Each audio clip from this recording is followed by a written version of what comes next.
Hello and welcome to the Struggles to Success podcast, the podcast that helps you use struggles to become better, stronger, and more successful.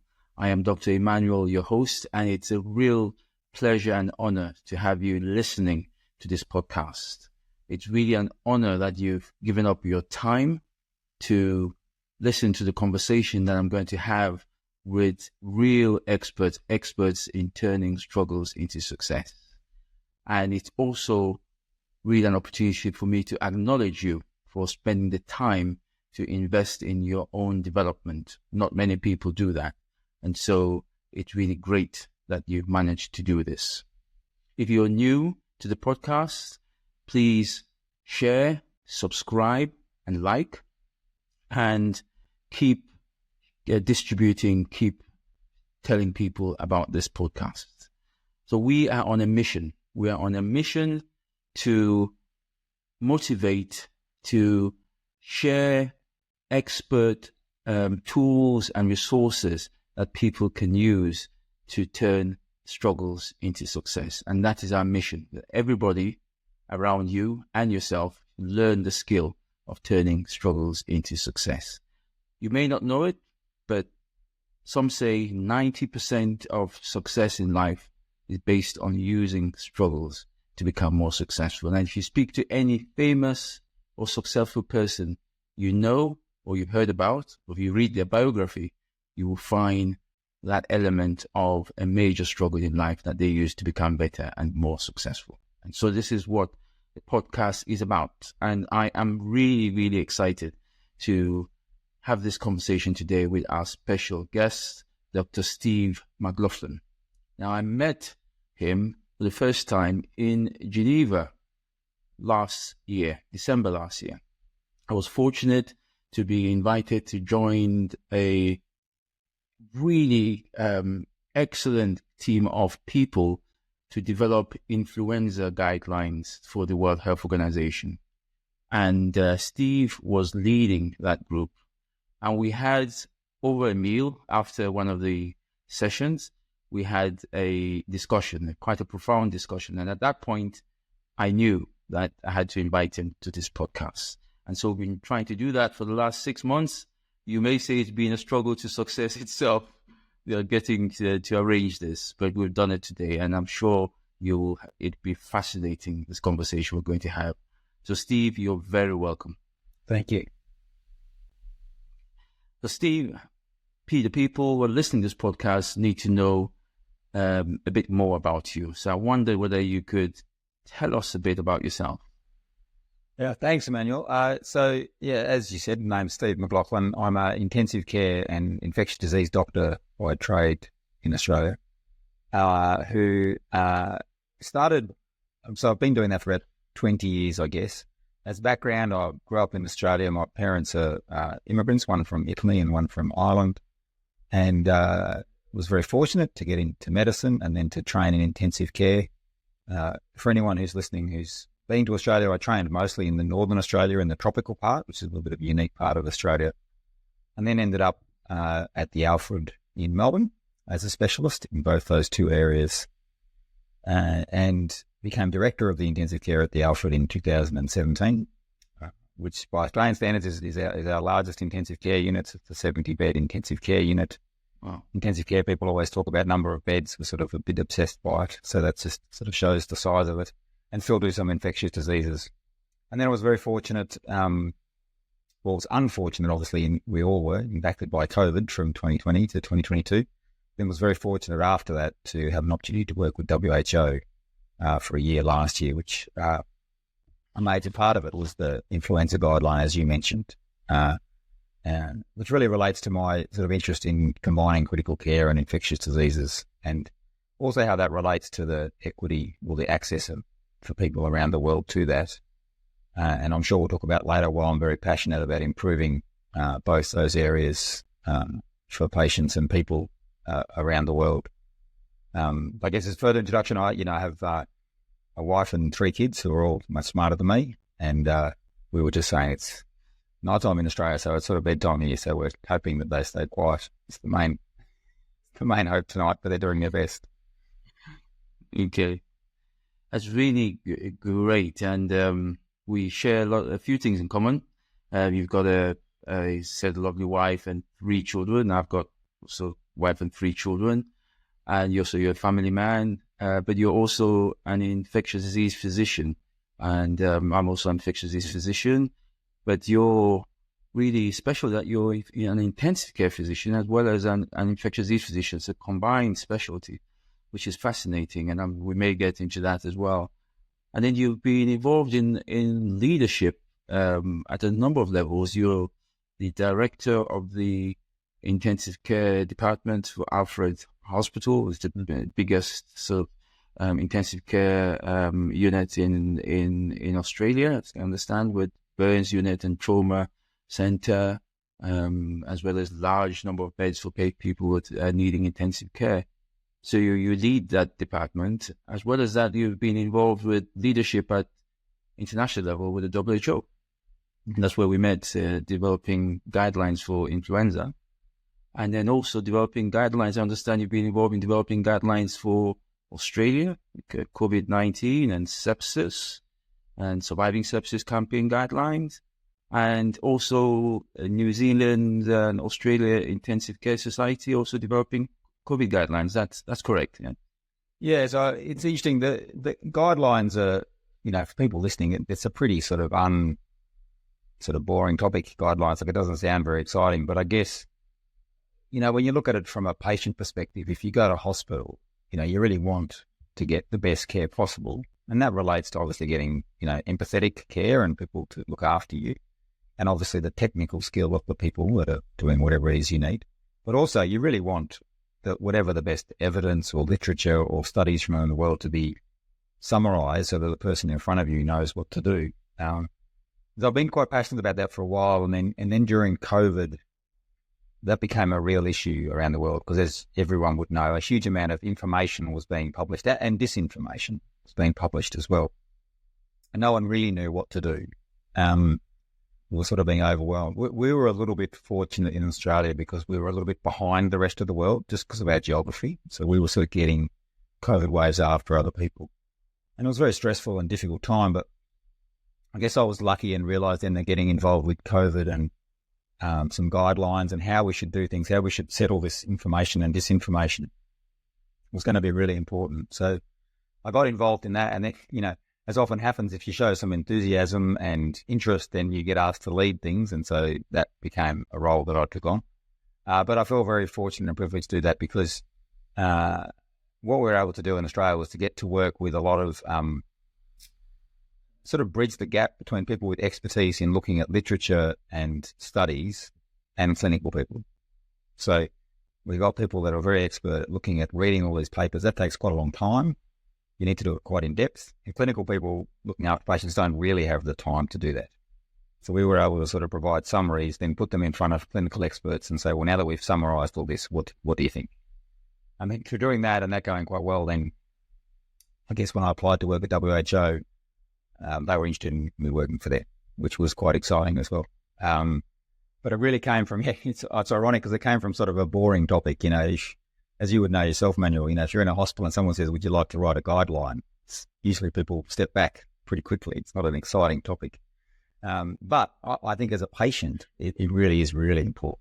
And there's so much information, whether you're talking about medicine or anything in the world now, there's so much information around. How do you summarize all that down so when you have a patient in a hospital or a clinic, in 5 minutes you can know what to do? Like, it's sort of impossible now. So that's where I guess I became interested in the COVID and then WHO. Fascinating. And so what people listening to podcasts will be seeing, I just want to take a few seconds just to people to have a picture of your background and just to reinforce that. So you're a senior physician, intensive care and infectious disease as a consultant physician, also involved in leadership as a doctor at with head of department in intensive care, large intensive care unit in Australia, Alfred Hospital. And then you've been involved in work at national level, in addition to your hospital, work at national level in Australia on regional level with New Zealand and Australian guidelines for COVID. And then also now international work with Surviving Sepsis campaign and there's a World Health Organization. A lot of people will see your profile and also at the same time being a family man. And then people will see your profile and wonder, how did you get there? Was it a walk in the park? Have you had any, excuse me, have you had any struggles that have helped you get to where you are now? Yeah, so there's one which we talked about in Geneva. I think I'm lucky, and to speak frankly, I'm a guy in Australia. Like I had a lot of opportunity. I was very lucky. My parents, immigrants, like I said, but they worked very hard. So I wasn't particularly good at school. So I got into university, sort of a medical school, a bit of a long way around, but I did get in and had to work quite hard, but no harder than other people. We always laugh at my family because I went to medical school with my wife, and so it's funny because a lot of people would say that their spouse is smarter than them or better than them, and I actually know objectively that she's smarter than me because I didn't beat her in one test in 5 years of medical school, not once. You'd think by just lucky chance or beaten her once. So I was very fortunate I met her, and then I was having a great career. I really felt incredibly fortunate to be in medicine, as I'm sure you do as well. No one in my family had ever done medicine. It was very exciting, and I got to, suddenly all these job opportunities. I got to work in really remote parts of Australia, actually, in the first few years. So I worked in Northern Australia, which, despite Australia being a high-income country, as you probably know, we have a lot of trouble with health equity to different populations. So I felt quite passionate about that. So I got to work in Northern Australia and worked for a couple of organisations, including the Royal Flying Doctor Service, which is quite an iconic Australian organisation which provides care to really remote parts of Australia, and was having an amazing career and still was, and then and was very fortunate. And then I moved to Melbourne to work in intensive care at Alfred, which is a very big and prestigious sort of hospital in Australia. And I'd already at that point finished my training in infectious diseases and intensive care. So I was, I guess you'd call it a sort of a junior expert in that area. Like I wouldn't have professed to have been an expert, but I had got specialist qualifications in two areas. So I guess I became quite interested when you combine infectious disease and intensive care in infections that make people really sick. I wasn't particularly interested in the even though it was important, I was not as interested in the infections that maybe are more public health related. So things that are less severe, but obviously my skill set related to people that get very severe infections. And then in 2014, I'm one of three children. In 2014, my sister, middle sister, so I'm the oldest, my one younger sister, I very suddenly developed a severe infection to what's called Group A strep, which is a bacteria which probably poorly understood why it impacts some people. And over a period of a couple of days, she went from being very unwell to passing away and dying in that intensive care unit, not my one, but another intensive care unit. Yeah, and obviously that really impacted, I guess, in terms of a sort of a decision point or what I was going to do after that. It became a significant fork in the road for me in terms of what I was going to do after that. So I had a lot of there was a few things like in the lead up to her getting more unwell. There was things. There's obviously a lot of decisions that doctors had to make during that time, and so you became interested in all those decisions and how they worked. And then I saw once you got really sick, obviously in intensive care, it became, I saw how important it is to provide high level intensive care, even though it didn't work unfortunately in my sister's case. So after that, I obviously took some time off after that, and then spent some time thinking about what I would do afterwards, and whether I would sort of, I guess, to use modern language, sort of lean into sort of looking at infections in critically ill people or do other things, because I had qualifications that I could do other things. I didn't need to get too involved in that space if I didn't want to. And then about 2 years later, some very significant leadership opportunities came up, which I think probably, thinking of my sister, obviously probably helped me, all the things I'd gone through in probably, I hope, a very balanced approach to leadership, sort of. And as you mentioned, you touched on before, family and things like that. So so that, I guess my career was, I'd had ups and downs, and I had, I wish I was a smarter person, so I'd have to work very hard during my career to get where I'd gone. But I think that the big challenge for me came after being a specialist for 3 or 4 years. Now, I guess it's 10 years ago this year, where I had to then make some big decisions about whether I would, as I said, sort of lean in and try and help with that. And you mentioned before, so sepsis is the definition of the condition that she died from, and so now I'm fortunate to be on some major international groups that work towards improving sepsis. The WHO team are involved in improving sepsis care, especially in low and middle income countries, but obviously globally as well. And then in Australia, I'm part of the major groups that work again towards that outcome, or improving that area. Thank you. You've covered a lot in those few minutes, and there's lots of things that I really want to ask you after that. First, I just wanted to say was so sorry about your loss, 2014, about your junior sister passing.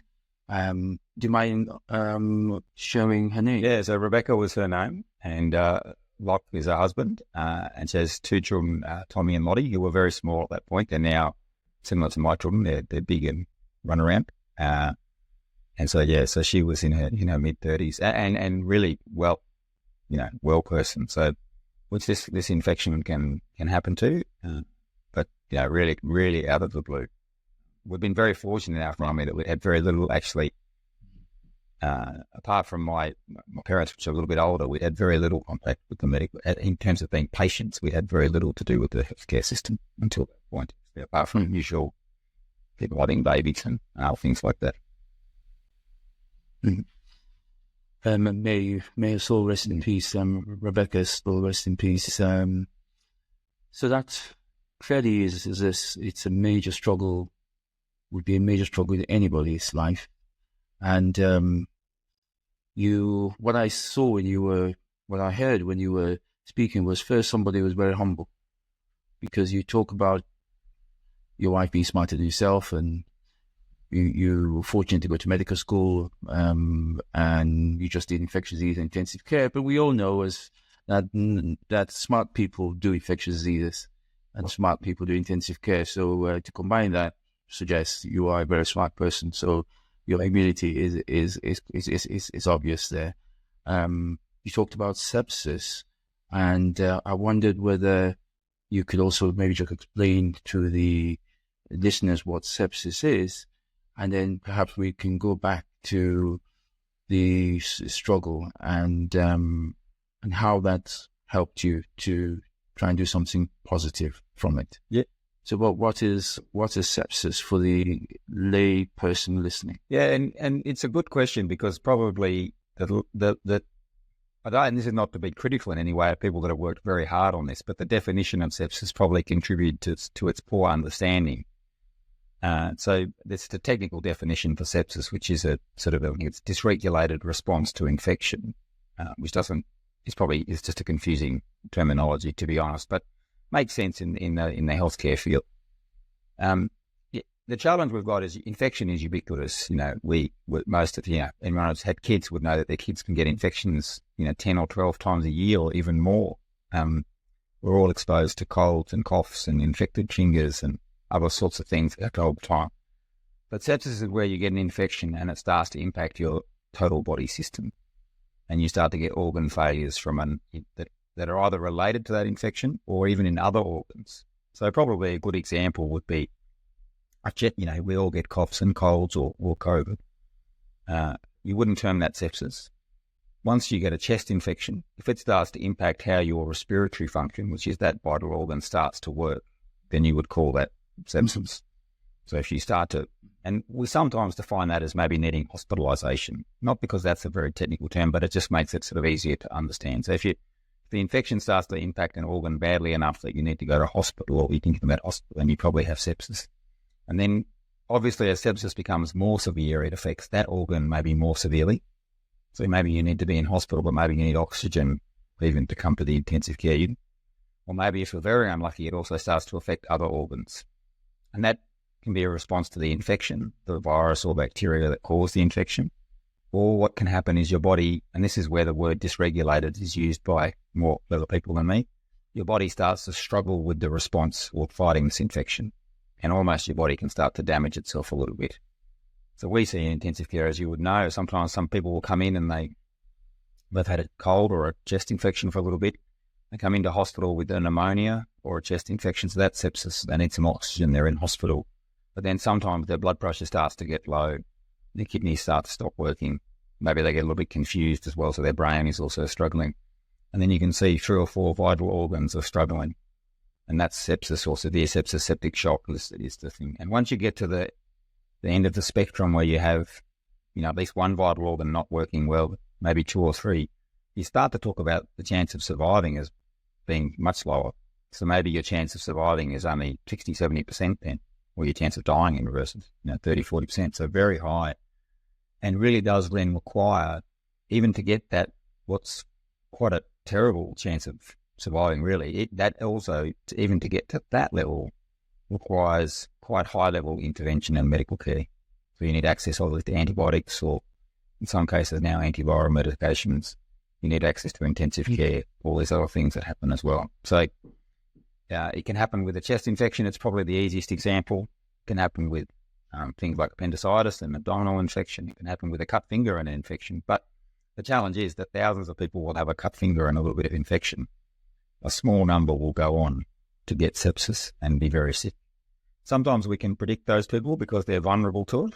So examples of people that were vulnerable might be a neonate, a little baby, an older person who's a little bit frail, or someone who's getting chemotherapy, is a little bit unwell. But sometimes, and this was the case in my sister's, it can just be unlucky. So we don't know why it is. There's all sorts of hypotheses as to why some people will get sick even though they don't seem to have something that makes them vulnerable. But as doctors, I guess our first thought and healthcare people is this infection getting more severe?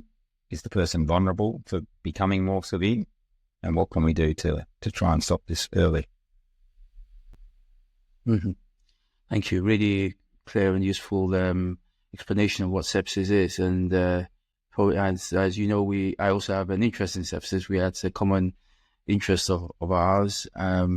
Sepsis, really always a challenging condition to explain to a lay person.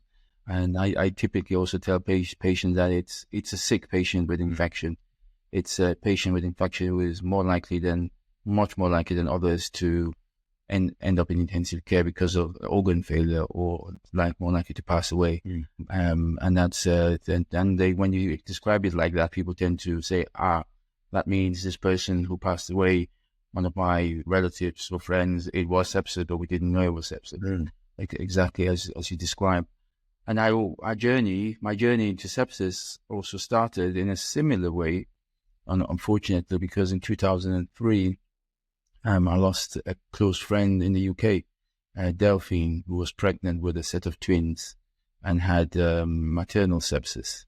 Unfortunately, it wasn't recognized and treated early enough while she was in hospital. And unfortunately, we lost Delphine and the boys, the twin boys. Mm-hmm. And that was the origin also, all the work that I've done so far on sepsis improvement in the UK, as well as in Africa, now as president of the African Sepsis Alliance, and the work that I do with the Global Sepsis Alliance, and now with the board and the executive of the Global Sepsis Alliance. And it's the origin of this podcast, to be honest, because the book, From Struggle to Success, the story behind that is on Delphine's unfortunate death with sepsis, and all the subsequent work that's been done to turn things around and help save others' lives. And also now the subject of the podcast is Struggle to Success was from that journey. And so I wondered whether you could spend some time also telling us about your journey from that struggle when Rebecca passed, because most people in that situation, the feeling I had also with Delphine passed away was the world is coming to an end. There is nothing I can do about it to improve things. And that was it. It was just need to find something else to do and not fight. to do anything to improve prevention, recognition, and manual sepsis. Just needed to turn away and not come to it. But in hindsight, it was lives are being saved now, other parts of the world and Africa because of the work.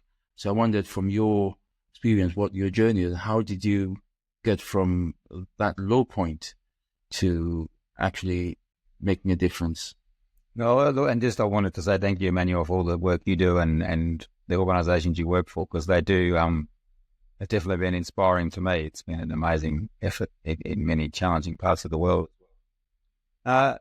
Yeah, I mean, so practically it was really tough. Obviously, I think, as you would know, grief is a funny thing, and so my parents were alive still, obviously, and there was little children involved. So her children, her husband, and my parents, obviously. It was interesting. You're sort of trying to grieve yourself and be support for them at that time as well. So the first few months afterwards, as you can imagine, is all a bit of a blur, really, and took some time off. We had our third baby was on the way, not imminently, but not too far away, but we already had 2 small children. So life was pretty crazy, as you can imagine, which is probably a bit of a blessing. So people say it's crazy, but in a way, children are obviously a blessing in many ways, but in that situation, obviously it gives you something to work towards. And, I got some good advice early on from people, to get some counselling and get some therapy, I guess you'd call it, in that early on, which probably wasn't the traditional, people, Australian sort of male way, and I always remember that as very good advice early on. And that was probably one thing that helped me a lot, because I don't think, I kept going with that for quite a while, and it just was very, I remember them just as conversations with a very helpful person. Really, that's what she did. So that was very helpful. Myself and my wife did that, and then I guess a lot of support from my wife and work colleagues as well. So my colleagues at work were involved. That they flew interstate to try and help my sister, because we offer some therapies at my hospital that aren't offered at other hospitals. So not only was I impacted, but my whole department, which I wasn't the leader of at that point, had been impacted as well. So they'd flown up, some very good friends of mine had flown up at 2 a.m, and a lot of Australia has a sort of a state-based healthcare system. So they flew interstate, which seems a minor deal, but a lot of people had to make a lot of phone calls in the middle of the night to sort all that out. It's something I always appreciated. So I guess when I came back to work after, I can't remember exactly, but a couple of months, I did have a lot of support. People would often sort of look sideways when there was a patient we have a lot of patients, so when there was a patient that was maybe similar to my sister.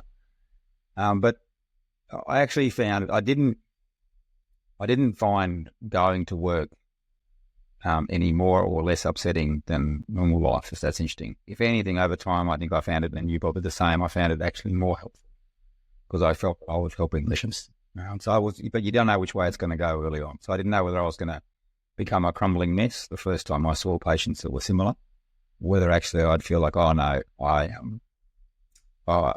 feel like I'm doing a good thing.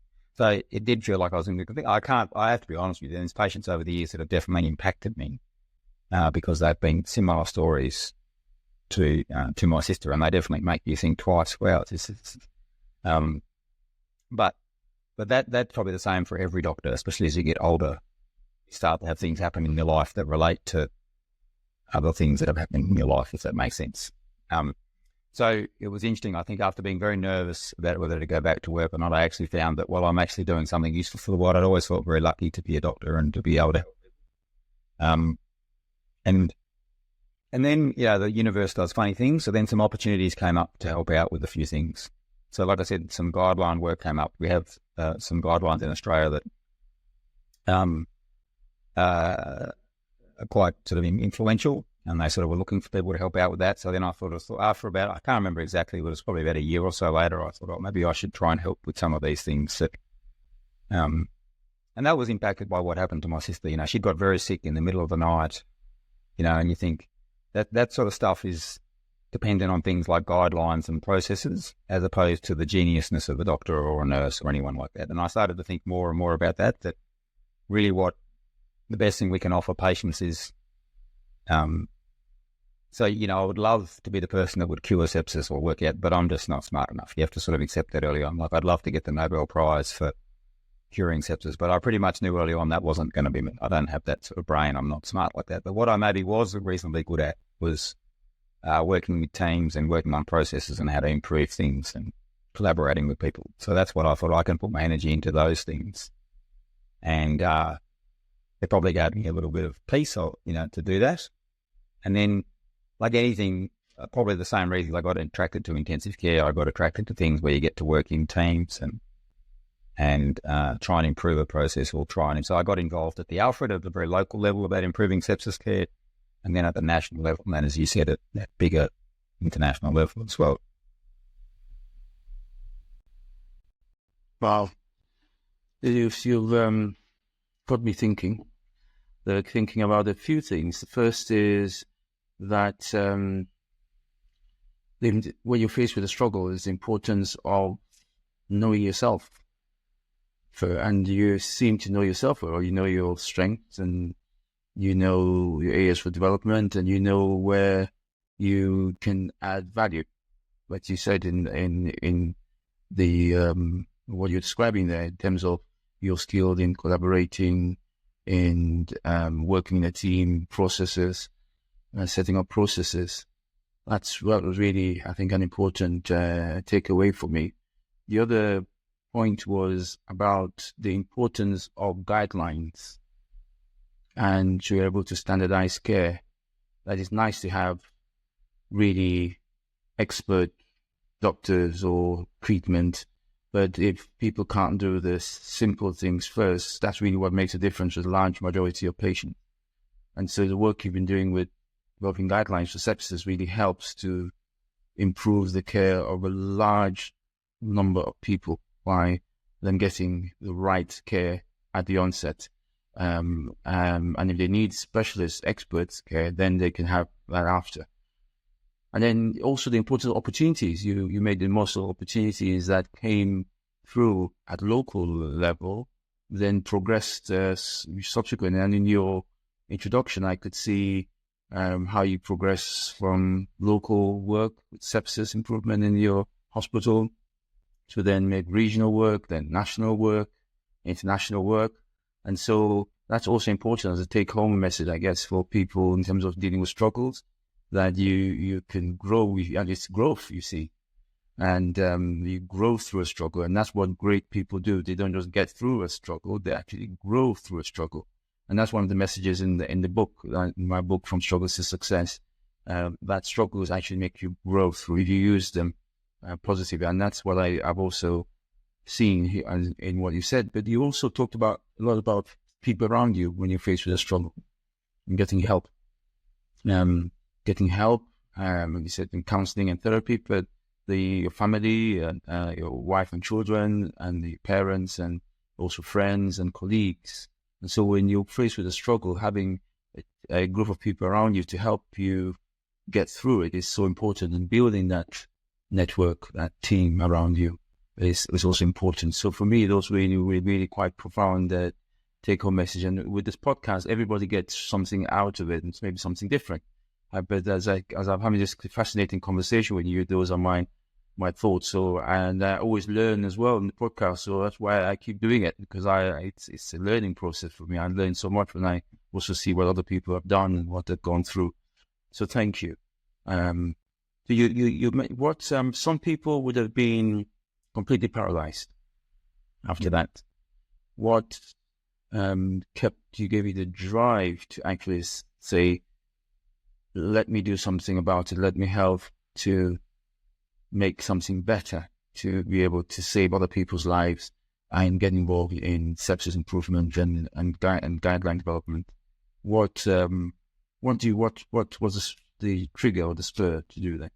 Yeah, look, it's a good question. I definitely it wasn't always easy. Like, I definitely had periods of being quite angry, and I remember sitting on the back steps of the house and being quite being quite pissed off and annoyed with the world that this, had happened. Because it seemed so unfair. And then I think the motivation came from it. It's just, as you said, like, what skills can I do that can I help in this way? And that was what was useful to me. So I got one thing that was very important to me. It's always been important to me, and I've been very lucky, is having some mentors outside of your direct job. So people that not your boss or even people you work side by side with every day, but people that are just 1 or 2 steps removed, sometimes a long way removed, sometimes they're reasonably close. And at different times you use different people. So there were some people then around that time that were very, very good to me. I guess, you'd call it like a pep talk, or, they kept me sort of motivated that you're useful in your job, you can do something useful with your life in this regard. And then with sepsis, I guess there was this sort of, this frustration that when you started, I already knew a lot about it. When you look into it more, you realised, and it comes up often in Australia, it still does, sadly, that, misdiagnosis, or people could have got better care, and you would know, obviously you'd know, but listeners might not know about. In New York, there was a very famous case, I think it's called Rory's Rule, where a young kid presented, I can't remember exactly, and apologies if it's not quite right, but a number of times to the emergency department and was misdiagnosed and sent home, didn't get the right treatment, and then ended up dying. And his parents became big advocates of sepsis care and protocolizing, I guess, for want of a better word, care for people with sepsis. The same way, and I guess that interested me a lot. And then I saw how in my system in intensive care, particularly, it's quite protocolized care. So when someone has a car accident or a heart attack, it's pretty strict what we do. There's not a lot of room for, pontification or thinking. We're told what we do and we work it out before, and then we do it the time that the person comes in. Mm-hmm. And it works very well. So sometimes we can't save people because what's happened to them is just too profound, but it does work well, and it means that things have improved immensely in medicine. And I think I'd like to think, maybe as you said before, because of my maybe slightly more humble approach, I really don't think that it's the clever doctor or nurse and he or she sort of going, oh, I know what to do now. It's usually we all follow and do our jobs properly, leading up to whatever happened. And I sort of thought, well, sepsis has not really got, 10 years ago, it's since with works like the organisations you work with, Emmanuel, that have done, it's getting a lot better now. But 10 years ago it was pretty vague, sepsis, something everybody sort of knew about, but it wasn't that clear. And then due to a lot of people around the world now, it has become more protocolized, which means it's better identified. So I guess I recognized pretty quickly that was the case. And then because, and they weren't really related, but then my department sort of went through a big review, and the opportunity came up to be director or apply to be director of the department. So I always tell everyone that the hospital made a great mistake. But anyway, they gave me the job, which was very nice of them. But again, what that also did was give me colleagues and a bigger platform to talk about things that I was interested in and useful, and not that I pushed sepsis as an agenda for our whole department, but we focus a lot. We're a very big department, so we focus on consistent care and making sure that it doesn't matter whether you come in on a Monday or a Tuesday, or I'm your doctor, or, one of my colleagues is your doctor. You should get pretty consistent level of care every day. And so that sort of related back to the sepsis work as well. And getting to work with a big team then. But as you said, I guess my interest and my hope for that. And I did take the opportunity, as you mentioned, to do more training and things in things that would help. So I did sort of realize that I was probably, while leadership and all that sounded a good idea, I didn't really have the skill set. So I went and did some study and a master's at McGill in that area. And other things I did to sort of make sure you get obviously like you sort of said in the introduction before, I probably wouldn't put it as well as you did, but, I definitely do think that your successes comes from stuff ups. And so I've always been someone who's sort of taken note, or that didn't go very well. Next time I need to do something differently, or watching other people and say, well, that didn't work like they thought it would work. So trying to always learn all the way along. So I was sort of able to probably learn things relatively quickly in that 2 or 3 years after. Because if you'd said to me after my sister passed away, within a couple of years I'll be director of the ICU, I would have said that's ridiculous. I'm not even sure if I'll be working as a doctor 2 years afterwards. But really through the support of my family and colleagues. Look, I know, and for my parents and stuff too, it would have been sort of devastating if I hadn't kept going. They were sort of, and my other sister, they never said anything, but I think, they obviously wanted me to keep helping people. If I'd sort of pulled back, it would have been like, well, that's ridiculous. You've seen how bad things can be. And of course, we should keep helping them. So, yeah. Wow. So there is, you've also got me thinking about a number of things. The first is, in my book, From Struggle to Success, I talk about a 5-step model of turning a struggle into success, starting with developing clarity and understanding the problem, to getting commitment to actually do something about it. Because you can understand the problem, but you haven't got commitment to change, then you're not going to change. And then developing a team with collaboration, people to work with to solve the problem. And then the 4th one is about having a plan. The 4th step, having a plan, and then the 5th step is action, doing something about it. And what you've just described is the 5-step model about how you develop clarity about what needs to be done and yourself and your skills, then committing to actually do something about it, and building the team around you, family, friends, and etc. And then having a plan and doing something about it. And then you also had to do more training, as you said, more in leadership, and I think a master's in public health, I believe, as well. Did a master's in public health and masters in global international health leadership, and then finding a mentor, finding people who can help you, people who've done it before, have been through similar experience, who can help. And that also is a very important strategy to turn a struggle into success. And you also use that in the description which you've just gone through, and reflecting and learning. That's what sort of turning the skill of people who are good at turning struggles into success and have that skill. Some people are born with it, but you can develop it, and just like any skill. And what you've just shown there is that skill of learning from mistakes, learning from problems, learning from struggles, incidents. Some people just go through it and don't, but others, the same incident, the same struggle, but it's one person growing through it and they become better and stronger, more successful at the end of it. Others have gone through it, but actually they haven't developed, or it actually may have harmed them significantly. And that's really what this podcast is about. And I'm sure Rebecca, very proud of what you've done since 2014. May she rest in peace.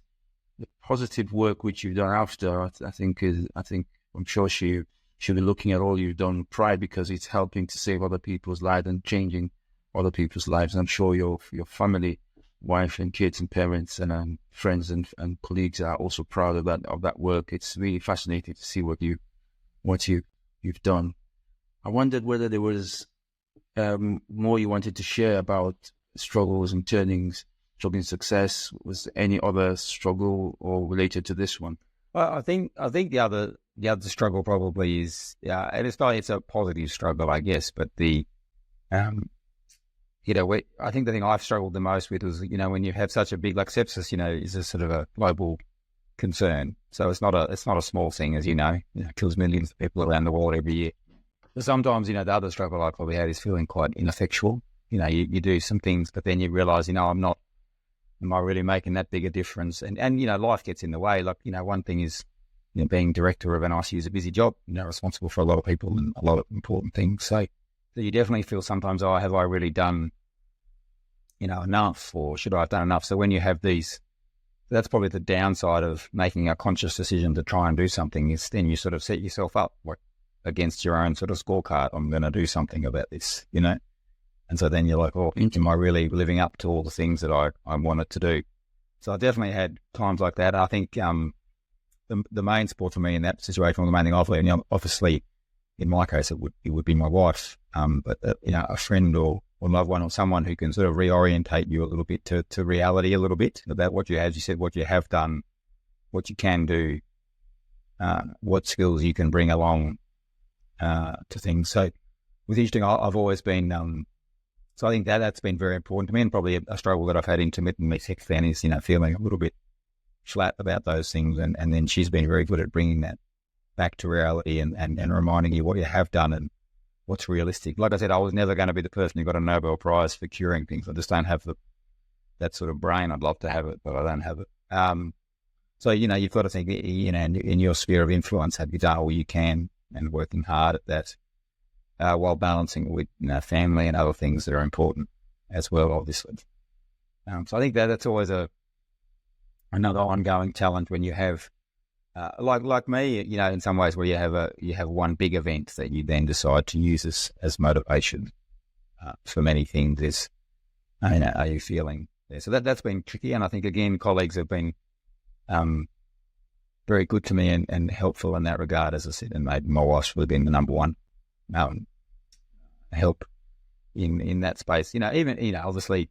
Even when I have sort of silly ideas, like maybe I'll go work for WHO, she's okay, sure, that's good. I mean, she had a nice time, I think, too, and we had a great time as a family, doing these things. But, it's still a big thing to ask to your family, can we go overseas for a year and work?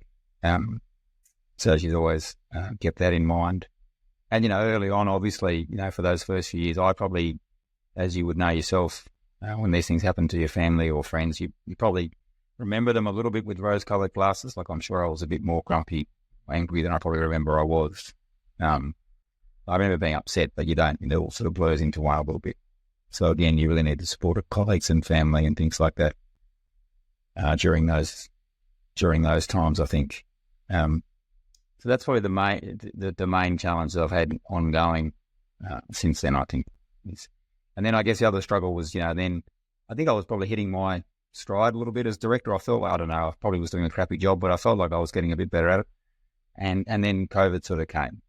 And that was, it's a struggle that I sort of feel silly talking about because it was a struggle the world had to do. But it definitely, it was an interesting, because, I never really thought as director of intensive care, obviously I was very, very aware of the responsibility of looking after patients, and that you're taking, a large part of that responsibility in the team about making sure we do our best thing and doing the best for every patient that comes through the door.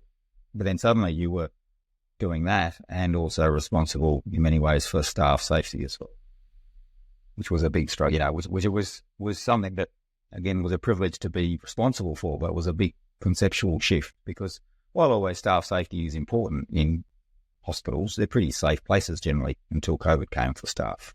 We weren't exposed daily to highly infectious diseases and, as safe as any other occupation, really, in many ways. But then suddenly you were. So that sort of struggle, again, probably reinforced some of the leadership training and things to really focus on in that period for 2 years, because it was a struggle for every healthcare worker and every individual probably in the planet. But in leadership roles, it was definitely a struggle to feel responsible for. We have about 1,000 staff, I think, and did a lot of caring for COVID patients during that time. I completely identify with that, and it's also something that I go through in the my book From Struggles to Success about COVID, and how it helped. Well, COVID was a struggle at different levels different aspects for everybody in the world, whether it was personal illness or bereavement or financial job loss, work pressures, etc. It was just a major struggle at all levels. And you can see that some people, some teams, some hospitals, some businesses, some countries grew through COVID and became better and stronger, more successful at the end of the COVID pandemic, while some didn't do well. And so it was also a good example of how struggle can be used positively. So, for example, in our hospital after COVID, it was a completely different hospital. It helped us bond as leaders and healthcare workers bond very well. We developed systems to look after patients that we weren't using before and that we use now, and they've improved care, like telemedicine, teleconsultation. We use a lot of virtual meetings everywhere. Now, getting things done more efficiently. Technology is part of the healthcare system and has been driven by COVID-19. So really, really good example. I can't agree enough. I also completely recognize the struggle of where have you really done enough, and can you really keep going? And I also have those questions in my mind with respect to sepsis improvement in Africa. And as well as what you said about the people around you, maybe always continuously giving some reality check when you're doubting and wondering. I also tend to go back to when it started, and then look at where things are now. And when you do look at the past and look at now, you invariably will say, no, it's better. It's better. You can't underrate what you've done, because look at what's happening now in another country. Look at what's happening now in this hospital. Look what's happening now in WHO, in your case. So that really, really, really is, I think, is one way of looking back and looking now. Always helps, and it's other people around you valuing and giving feedback about what you've done so far. Keeps you going. The same thing with the podcast. I keep the podcast going because of the feedback that I get from people. The time when I think, do I really need to do this podcast? Should I keep going? And then I get a text message from somebody saying, I've listened to the podcast. It's so inspiring, fascinating. It's helped me with a struggle I was dealing with. And really, this is really life-changing. And then that tells you, you've got to keep going. Stories. Yeah, and that's the same in the clinical medicine as well, isn't it? You do see, amazing successes, either at a system level or a patient level. And, more and more, as you would know with healthcare, especially in that very acute or critical end, it's not really dependent on one person almost ever anymore. It's really a team sports. Yeah, exactly. And so, you get a lot of, joy and privilege out of that. And so you see that often happen, and whether it's sepsis or something else. And, or as you say, you get feedback from someone else saying that they're using the guidelines, or they're using this process, or, can you give an opinion on this, because maybe you've got some expertise, so we want your opinion so we can improve for next time. So I think all those things, they do, we're probably pretty fickle people, aren't we? They'll help you to motivate you to keep going. Well, we definitely found that with COVID, we would have some patients, survive, for example, after very long, tough stays in hospital.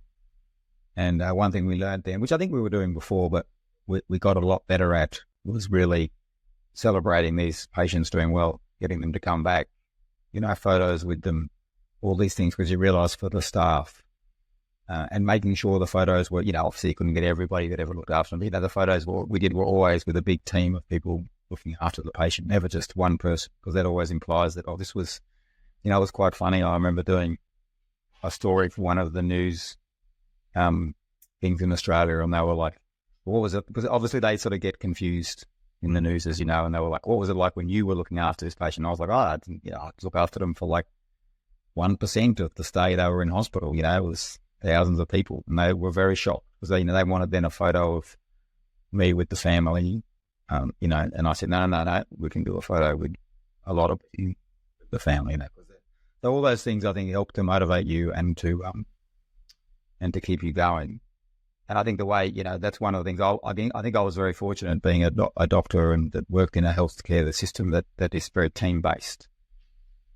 But that also means you can have sort of good days and bad days a little bit, but feeling incredibly motivated, like anyone who works. And then you can have days where you think, never in the clinical space when looking after patients, but all those other things we're doing with sepsis and trying to inspire improved care. Sometimes you need a bit of a break. So when, with you, I'm sure it's the same with you with Global Sepsis Alliance or the groups I'm with, you need the whole team working together so that you can,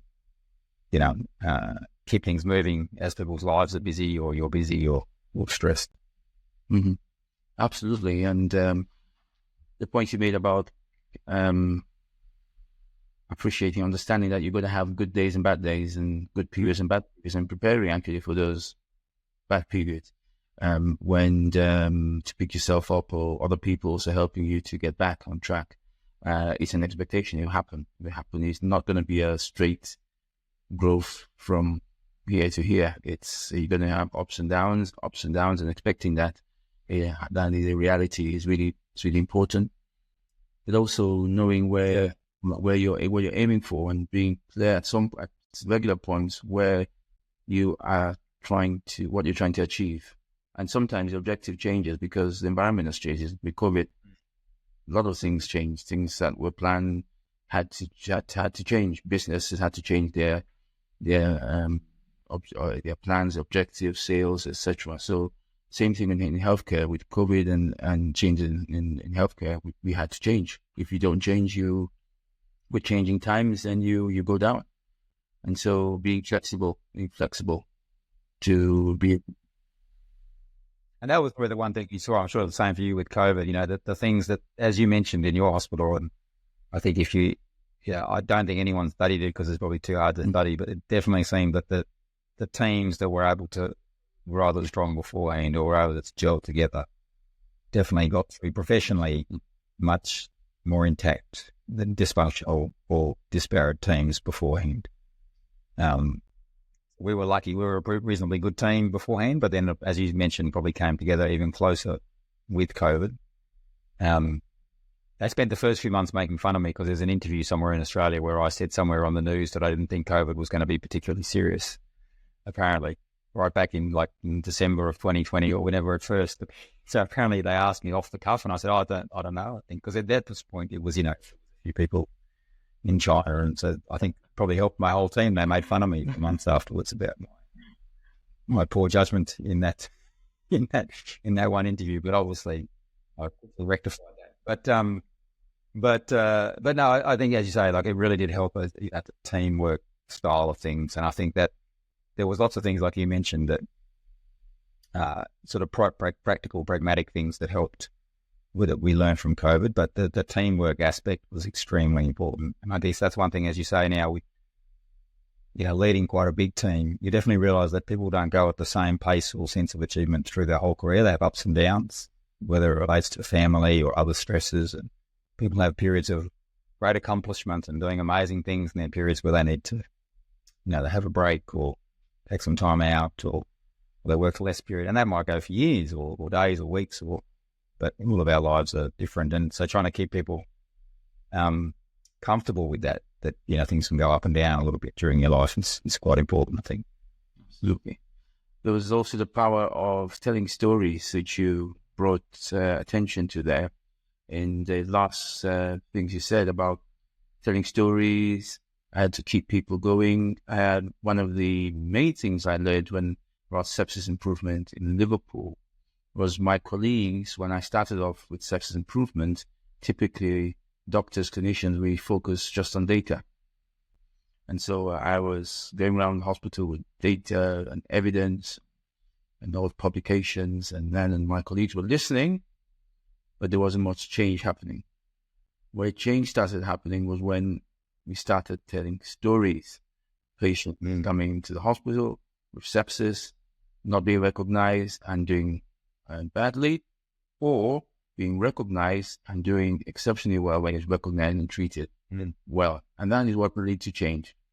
One of the things I've learned is not to only use data and evidence, but to learn to tell stories and use stories, not only to describe the problem, but also to motivate people to do something about it. And that's why I'm doing the podcast. It's also sharing people's stories, because I think it's so powerful when people listen to another person's story, and then they can also get motivated. Yeah, I mean, one anecdote, if you excuse me to tell, is always funny. There's a good friend of mine who's David Pilcher, who's a professor in Australia. He's one of the most brilliant guys I know. He's an amazing clinician and does a lot of stuff with data. And I was director and he was deputy director. So obviously in that role, as you would know, in the hospital, a lot of it is advocating for resources or things, and you have to present a lot to executives, or, we need this, or we'd like this. Dave would always get grumpy because he's amazing with data. He's an amazing clinician and data. He would have these amazing graphs that would demonstrate things. He would think very clearly. Well, actually not he would think. We would know we're very clear that we needed to do X and Y. And if you didn't give us the resources, we wouldn't be able to do X and Y, and it would be bad. And Dave would always be like, I give these great graphs and nobody listens. And then you tell some bullshit story. Yeah. Which was not made up, but you're like, it's all about the story. And he would say, and then everybody seems to listen to the story that you tell. And then they come back to my graphs. I'm not graph.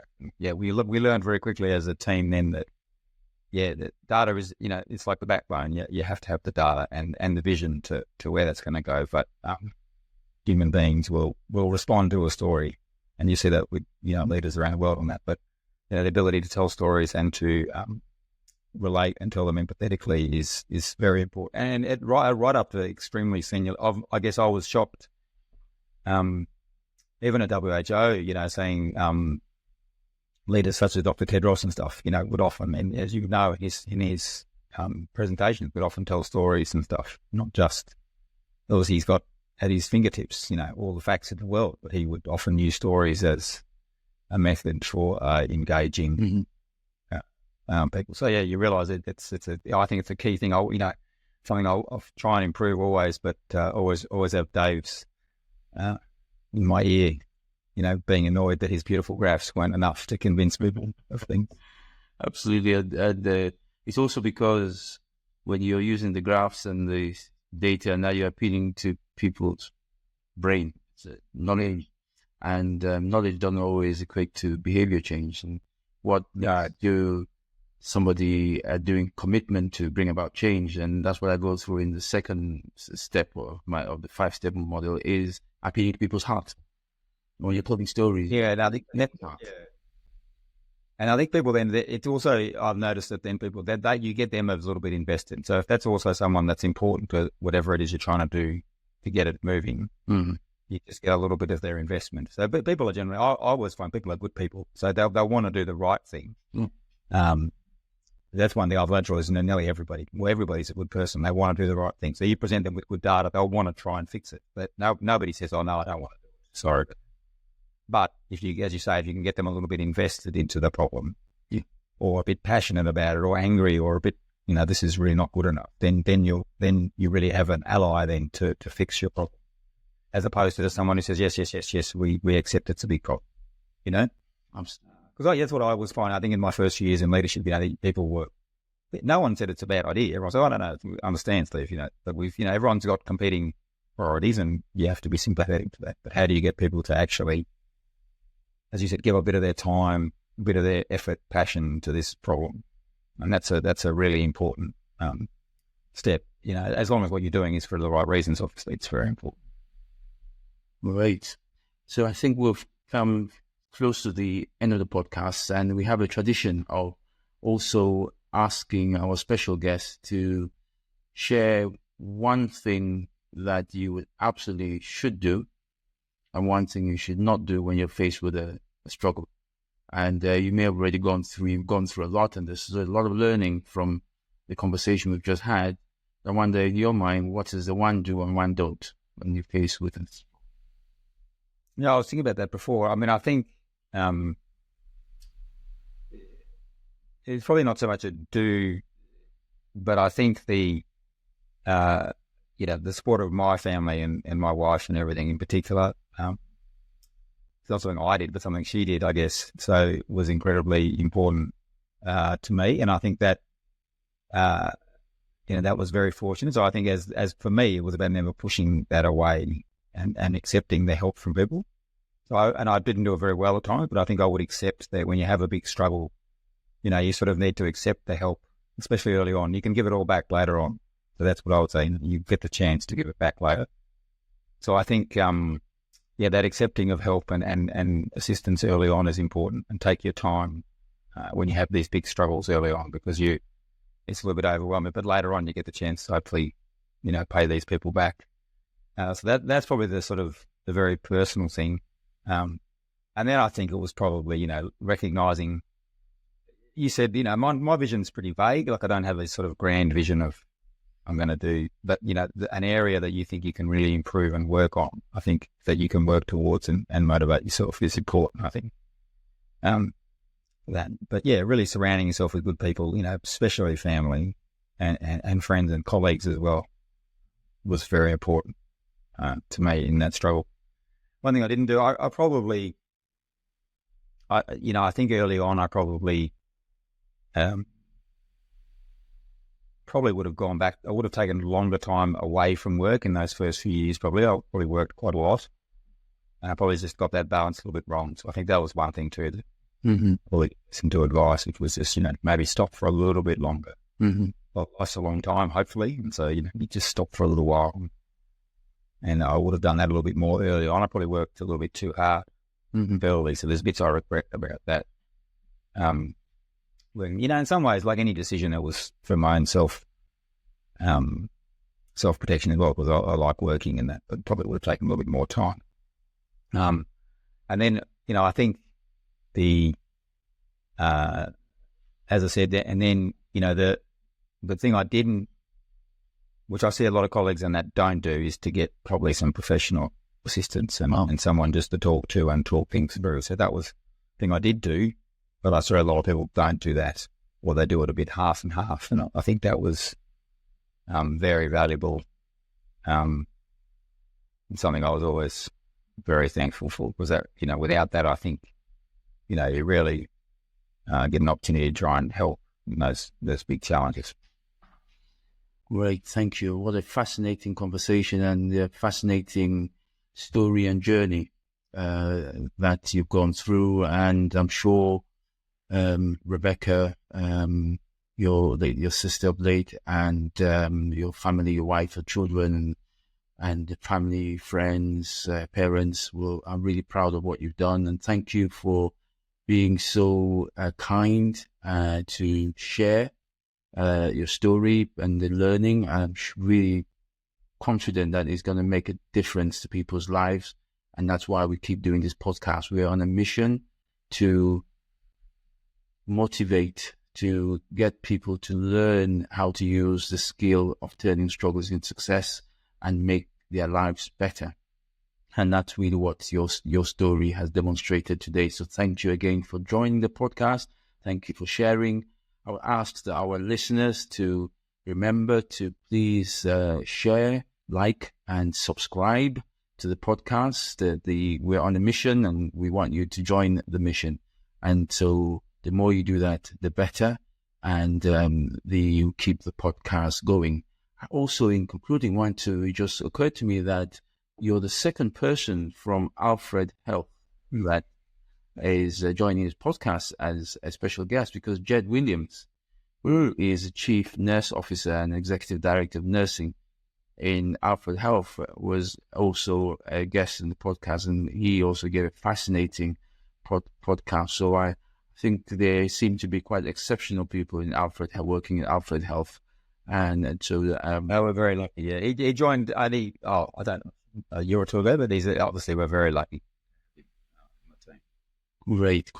So on that, I'd want to round up and I think close the podcast and ask whether there was anything you wanted to say as a final word before we close. Oh, no, look, thank you, Emmanuel. Thanks for all the work you do, and thanks for the opportunity to talk today. And I guess just, I guess for me, it's just, for people, when we have these struggles, just keeping the people around you that can help you and motivate you is very important. And then to thank all the people that have helped me during the last decade in particular. Thanks. Thank you again. And I look forward to welcoming everybody on the next episode of the podcast. So thank you, Dr. Steve McLoughlin. Really pleasure having you on the podcast. Thank you.